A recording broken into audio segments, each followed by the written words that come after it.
One nation one tax GST का निर्णय भी इसी सदन ने किया। One rank one pension OROP ये भी इसी सदन ने देखा।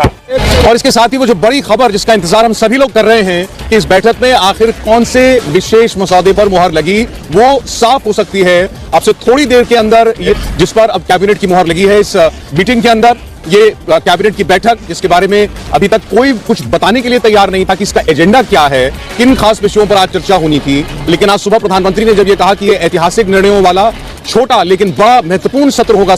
ईपीएस के पेंशन धारकों की भी बल्ले बल्ले आपकी पेंशन भुगतान को लेकर वित्त मंत्री निर्मला सीतारमण का फाइनली फैसला जारी हो चुका है। आपके पेंशन बजट को मंजूरी मिली है। जो ईपीएस के 65 लाख पेंशन धारक है जो काफी लंबे समय से इंतजार कर रहे हैं कि पेंशन का भुगतान उनके खातों में कब किया जाएगा, साथ में ईपीएस पेंशन बढ़ोतरी कब की जाएगी, तो आप सभी के लिए आज की लेटेस्ट बड़ी अपडेट आ चुकी है कि वित्त मंत्री ने आपकी पेंशन को लेकर लाइव आकर के पेंशन का बजट जारी किया। साथ में जो पेंशन बढ़ोतरी को लेकर भी आदेश जारी कर दिया गया है। तो कौन सी बैंक से आप पेंशन लेते हैं तो आपको कब मिलने वाली है और कितनी मिलने वाली है, और साथ में आपकी पेंशन का बोनस है उसको लेकर भी ताज़ा बड़ी अपडेट आ चुकी है। तो कितना आपको बोनस मिलेगा पेंशन का, तो इनको लेकर वित्त मंत्री ने लाइव आकर के जो फैसला जारी किया उसके बारे में जानने वाले हैं कि आपको ये पैसा कब मिलने वाला है आपके अकाउंट के अंदर है। तो इस तरह की आपके लिए ताज़ा बड़ी अपडेट आ रही है कि जो पेंशन धारक है किसी भी बैंक से पैसा ले रहा है, अगर आपको बोनस का पैसा हो या फिर पेंशन का पैसा हो तो आपको टेंशन लेने की कोई जरूरत नहीं है। ये आपका एक साथ ही सभी बैंक से, यानी कि आपका किसी भी बैंक से अकाउंट है तो आपको टेंशन लेने की नहीं है। जैसे कि सरकार ने आदेश जारी किया है तो उसके बाद आप कौन सी भी बैंक से पेंशन लेते हैं या फिर बोनस का पैसा लेते हैं तो आपका एक साथ ही भुगतान होने वाला है सभी पेंशन धारक है उनके लिए। तो आपको इस बात की कोई भी टेंशन लेने की जरूरत नहीं है क्योंकि आपका पेंशन का भुगतान एक साथ जारी किया जाएगा। सभी को एक साथ पेंशन का जो पैसा है और बोनस का पैसा उनके अकाउंट के अंदर देखने को मिलेगा। तो इस तरह की आपकी पेंशन भुगतान को लेकर अपडेट आ रही है। अब आप सोच रहे हैं कि किन किन पेंशन धारकों को बढ़ी हुई पेंशन का लाभ मिलेगा, साथ में उनको लेकर भी फैसला जारी हुआ है, तो उनके बारे में भी आपको विस्तार से जानकारी देने वाले। आपको 3 चरण दिए गए, उन 3 चरणों के अंदर आपको आते हैं जैसा कि अगर आप 2004 से रिटायर हैं या फिर आप 2006 से रिटायर्ड हैं या फिर आप 2014 के रिटायर्ड कर्मचारी है तो आपको कितनी पेंशन मिलेगी, उसको लेकर जो फाइनली निर्णय लिया गया है जिसके अनुसार ईपीएफओ का सर्कुलर जारी हुआ है, जिसके अनुसार यह जानकारी दी गई ईपीएफओ के द्वारा। इस तरह की ताज़ा सोशल मीडिया के अनुसार अपडेट आ रही है जो हम आपको बता रहे हैं। अगर आप 2004 की जो रिटायर्ड कर्मचारी है तो आपको कितनी पेंशन मिलेगी, यानी कि अगर आप 2006 या 2014 इस तरह यानी कि आपकी पेंशन मिलेगी। जो यानी कि पुराना कर्मचारी रिटायर्ड हुआ है उसको लंबा समय हो चुका है रिटायर्ड हुए तो उनको ज़्यादा पेंशन मिलेगी। अगर आपको रिटायर्ड हुए कम समय हुआ है तो आपको कम पेंशन मिलेगी। अगर आप 2000 के रिटायर्ड यानी कि 2014 के रिटायर्ड कर्मचारी है तो आपको कितना पेंशन मिलेगा, यानी कि जितना आप पुराने कर्मचारी होंगे जो रिटायर्ड उनको ज़्यादा समय हुआ है उनको ज़्यादा पेंशन मिलेगी, कम जिनको समय हुआ है तो कम पेंशन मिलेगी। इस तरह की एक ईपीएफओ का सर्कुलर जारी किया है। उसके अनुसार जानकारी आ रही है कि अगर आप 2004 से रिटायर्ड हैं तो आपको यानी कि पेंशन मिलेगी 8,500 रुपये। यानी कि अगर आप 2004 से रिटायर्ड कर्मचारी है, फिलहाल आप पेंशन लेना चाहते हैं तो आपको 8,500 रुपये मिलेगी, जो कि एक नए ईपीएफओ के सर्कुलर के हिसाब से तरक्की आ रही है। अगर आप बात करें अगर आप 2006 से रिटायर्ड कर्मचारी है तो आपको कितनी पेंशन मिलेगी, अगर आप 2006 से रिटायर्ड कर्मचारी तो आपको 7,500 रुपये की पेंशन मिलेगी। यानी कि आपको इस तरह की यानी कि आपकी पेंशन को लेकर जारी किया एक नया सर्कुलर है।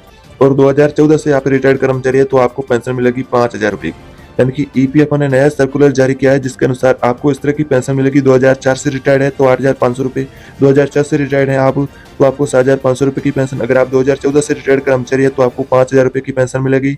इस तरह की यानी कि आपकी पेंशन को लेकर ऐलान जारी हुआ है, जो सर्कुलर जारी हुआ है जिसके अनुसार आपको पेंशन का फायदा मिलेगा। ये फायदा सिर्फ जो ईपीएस के सब्सक्राइबर है 65 लाख पेंशन धारक है उन सभी को मिलने वाला है। सभी को जल्दी यानी कि आपकी पेंशन को लेकर जो आप मांग कर रहे थे बढ़ोतरी को लेकर तो उनके लिए फाइनली यानी कि अच्छी खुशखबरी जारी कर दी है। वित्त मंत्रालय ने उसका बजट भी जारी कर दिया है और पेंशन धारकों का भुगतान को लेकर सरकार ने आदेश भी जारी किया है। तो साथ में आपका पेंशन बजट भी जारी हो चुका है, पेंशन को लेकर नया सर्कुलर भी जारी हो चुका है। वो बाकी रहा है आपका पेंशन का भुगतान, तो बैंकों को आदेश जारी कर दिया है। अब जल्दी आपको अगले 2 या 3 दिन या 4 दिन के अंदर आप सभी का पेंशन का भुगतान है आपके खातों में कर दिया जाएगा। और सुप्रीम कोर्ट ने भी इस प्रस्ताव को मंजूरी दी है। वर्तमान में इस तरह की जो सोशल मीडिया के अनुसार जानकारी हमारे को मिल पाई है वो हम आपको बता रहे हैं। जो यानी कि एक सर्कुलर जारी हुआ है ईपीएफओ के अनुसार इस तरह की ताज़ा जानकारी आ रही। ईपीएस के कर्मचारी पेंशनर्स की बल्ले बल्ले, पीएफ खाता धारकों की भी मौज, कितना मिलेगा आपको ब्याज का पैसा, उसको लेकर आज एक नया नियम ईपीएफओ ने जारी किया है जिसके अनुसार 12 बजे से यह नया नियम लागू होने वाला है। अगर आप भी पीएफ खाता धारक है अगर आप भी ईपीएस के पेंशन धारक है तो इस वीडियो को आखिर तक देखते रहिएगा। आपके लिए बहुत इंपॉर्टेंट जानकारी आ चुकी है। जो पीएफ खाता धारक है उनके लिए बहुत बड़ी लेटेस्ट अपडेट है कि पीएफ का ब्याज उनके खातों में कब आने वाला है। साथ में बात करें तो उनके लिए जो ईपीएस के पेंशन धारक है उनकी पेंशन को लेकर एक नया नियम जारी किया गया है, जिसके अनुसार जो पेंशन धारक है उनकी पेंशन में बदलाव होने वाला है। इसको लेकर ईपीएफ ने एक नया ताजा सर्कुलर जारी किया है, जिसके अनुसार ऐसी बड़ी जानकारी आ रही है कि आपकी पीएफ के जो ब्याज का है, जो पैसा भुगतान करने को लेकर और ईपीएस पेंशन में बदलाव हुआ है, उसके बारे में आपको जानकारी देने वाले हैं। उसके बारे में भी आपको जानकारी देने वाले हैं कि कब ईपीएस के पेंशन धारकों का भुगतान किया जाएगा और जो आपका पीएफ का ब्याज है उसका कब भुगतान किया जाएगा। तो इस तरह की आपके लिए अपडेट आ रही है, उनके बारे में बताने वाले हैं। साथ में आपको मिनिमम पेंशन को लेकर भी अपडेट आ रही है। जो कर्मचारी चाहते हैं कि उन्हें ज्यादा पेंशन मिले, ज्यादा पेंशन लेने के लिए आपको क्या करना होगा उसको लेकर यानी कि साथ में ईपीएफ ने सर्कुलर के अंदर जानकारी दी है। उसके लिए शर्तें जारी की, उन शर्तों को अगर जो कर्मचारी पूरा करते हैं तो उनको यानी कि ज्यादा पेंशन मिलेगी। तो इन तमाम मुद्दों के बारे में इस वीडियो के अंदर चर्चा करने वाले हैं, तो आप इस वीडियो को आखिर तक देखते रहिएगा। अगर आप इसी चैनल पर पहली बार आए तो चैनल को सब्सक्राइब कर देना है, पास ही घंटी का बटन देखेगा उससे भी दबा करके ऑल पर प्रेस कर देना है, ताकि आने वाली अगली नेक्स्ट वीडियो आपको सबसे पहले मिले।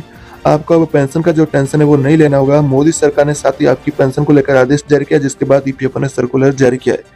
यानी कि मोदी सरकार ने लाइव आकर के पेंशन धारकों की मिनिमम पेंशन बढ़ोतरी को 1000 रुपए से बढ़ा करके 9000 रुपए करने को लेकर ईपीएफ को बड़ा आदेश दिया, जिसके बाद ईपीएफ ने सर्कुलर जारी किया है।